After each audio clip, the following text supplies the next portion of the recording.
What's good, Denver? It's Shelly Martinez, your host of Chopping It Up with Shelly at Hollywood Barbershop.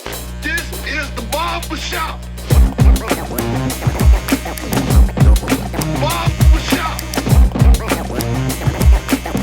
This is the Barbershop. The place where a black man means so.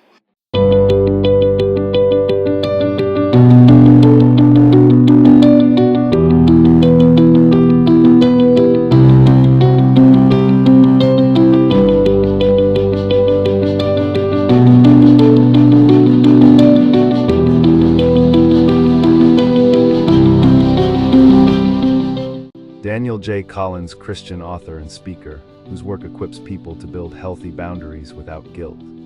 Protect what matters most and walk in the freedom God offers.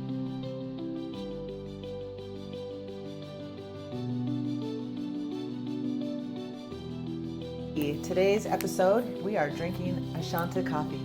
It is very, very good. Denver owned, black owned. Get your cup. That's a good cup of coffee. It is. What's good, Denver? It's Chopping Up with Shelly. Today on a Sunday, I have the special guest, Daniel Collins. Hi, Daniel. Hey, Shelly. How are you? It's an honor really to be here. good. Yay. Daniel, you are the author of When Love Draws a Line. Yes. You just wrote this book. Yes. Congratulations. Thank you so very much. I really appreciate that. Thank you. Okay, so you recently relocated to Colorado Springs. Yes. And lo and behold, you wrote this book. As you can see, it's When Love Draws a Line. Tell me a little bit about what inspired you to write this book. So I've been going through many years of just emotional abuse and just in the position where I'm just saying yes all the time. And I found myself to a point where I was like, you know, the guilt of me continuing to say yes, but wanting to not continue to say yes, just having that strength to say no continued to just weigh on me. And I wanted to know, like, if saying no was the right thing to do, because as my life I was living thinking that it was un-Christ-like if I said no. So I wanted to know if it was the right thing to do to say no. And I just started doing scriptures and looking into the scripture work and what Jesus actually did and learning that Jesus actually walked away. So me writing this book was just something to help myself and also others that are in relationships that they find themselves wanting to say no but can't find that strength to do so. I applaud you. Number one, being a man. Thank and you. having the ability to express yourself, Yeah. as well as also being a pillar of the community who has put his heart and soul into this book. Thank you. To share with others, because it is so important that verbal abuse, physical abuse doesn't just happen to women; it happens That's to men. true. That's true. And like you said, am I a good Christian? Am I a good person? That, oh, you know what, it's the right thing to do. I did say for better, for worse, and this Exactly. is worse. So I Exactly. have to endure, all of this abuse, honoring my word that I gave. Exactly. What you also mentioned in this book is that it starts to decay your own soul and well-being, by staying in a situation that is toxic. Right. You start to lose yourself. When you are giving yourself to somebody else, you start to disappear. And when you don't have that strength to say enough or no, and it's not saying enough or no in a negative way or a punishment way, it's saying enough or no in a boundary loving way. Do you feel that a majority of, I guess it would say kind of be like people pleasing or conditioning to put others first, did that stem from a childhood? Yeah, it was more so in childhood. It was more so in my adulthood. It wasn't until honestly recently, and I'm much older than that now, but it's much, until recently I learned where, wow, throughout my entire life, I've been saying yes a lot. I've been giving myself and overextending myself so much in ministry, in work, in relationships, in friendships, in family, and I've just been depleting myself. There was times, and even in one relationship that I was in, when I say in the book, I look in the mirror and I'm like, who is this person? I've been giving so much to the other person where I just lost myself. I lost my smile. I lost my joy. I lost my prayer, what I had with my time that I would spend with God. I was just, I was depleted. In writing this book, what are some key things that you feel that you want to leave in your legacy to your children and others who read this? The thing that I would love to leave for them is to understand that people respect you. Well, actually, let me back up a little bit. If people don't respect your no, they don't respect you. And that is something that I definitely want my kids and those who read it and those who are hearing right now to understand that your no is powerful. Your voice is powerful. And not only is your voice and your no powerful, God walks and he stands behind your no. He stands behind, I can't. He stands behind your, this is too much. Because sometimes we step outside and we cross over a line that we try to be the savior and we try to take on more than it's more of our responsibility. And unfortunately, we get those lines blurred, and we have to take a reflection and step back and understand that there is only one person that can honestly help heal, help change somebody, and that's not us. It's God. You know what's also another thing that you wrote in your book is there's so much truth to all of this too. Thank you. Is that we tend to play God. You know, we overstep our boundary. Right. With that we have with God too. Right. And we're like, oh no, thanks God, I can handle this. Exactly. Instead of putting all of our faith Right. in Him and letting Him deal with it, we interfere in what His work is doing. Yes, absolutely. In that person.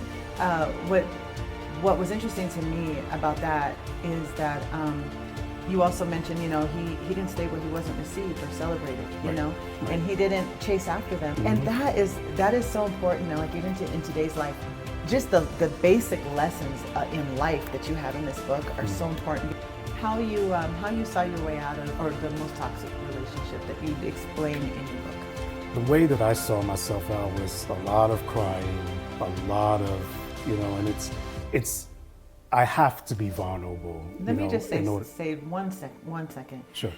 I really value the fact that you said you cried and that you were vulnerable, because men don't. Hey, men are not supposed to cry. Right. Men are not supposed to be vulnerable. It's so important. So I applaud you for that. So Thank you so carry very on. much. So you said that you had to be vulnerable. Right. I had to be vulnerable. I had to understand, and I had to come to that conclusion of what wasn't right, what was hurting me.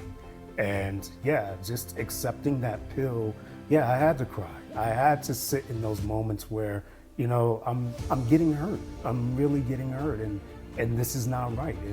And God doesn't want us to be, just as you were saying, in a situation, in a moment, in a relationship, in a work, or any kind of relationship that you're in. He doesn't want you to continue to be hurt.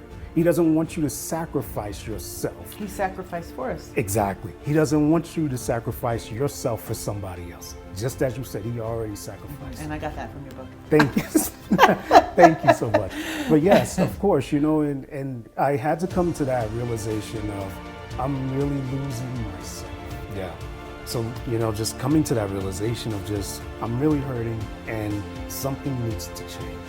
And what needs to change, and just as I was saying, I just started looking at what isn't right, and I would analyze the certain things that was happening in that relationship. I would analyze the certain things that, I continued to say yes to, and as you were just saying, I was enabling, so there are things that I wasn't just stepping back for. There's, like I said in the book, sometimes there were times where her pain, her explosion, her life was predicated on my peace. And that wasn't living. And I had to just really take note of that. And that's when I had to really make that change. Wow, that's amazing. So now that you've written this book, is there another one to follow? I am working on another one, but is it going to be the same content to this? I don't know yet, but it's in the works. Well, I will tell you this. This book will help anyone who is having trouble, creating boundaries within relationships or even work relationships, family, whatever it is, whatever the scenario is. It helps you understand that you have to be the most important person in your life. Everyone else plays an important part in your life and stuff like that, and it's not selfish to do that, to take time for yourself. Right. But there's so many good lessons in here, just basic life lessons. Yes, exactly. This is just really good guide Thank you. to helping you navigate through those hard situations. Thank you so much, Shelley, for having me on, and I really appreciate this. You're welcome. So, Daniel, where can we find this book? So you can find the book on Amazon. You can go to also Apple. It's ebook everywhere. Barnes and Noble. You can also go to my website, danieljcollins.org. It's on there as well. Find me on Facebook, on Instagram. I'll do more than what I can as far as like pray for you and send me a message. And we're going to get through this together. We're going to draw the line together. And we're going to overcome the guilt that is continuing to hold us back in relationships, hold us back in workforce, in situations that are toxic, that God never called us to be in.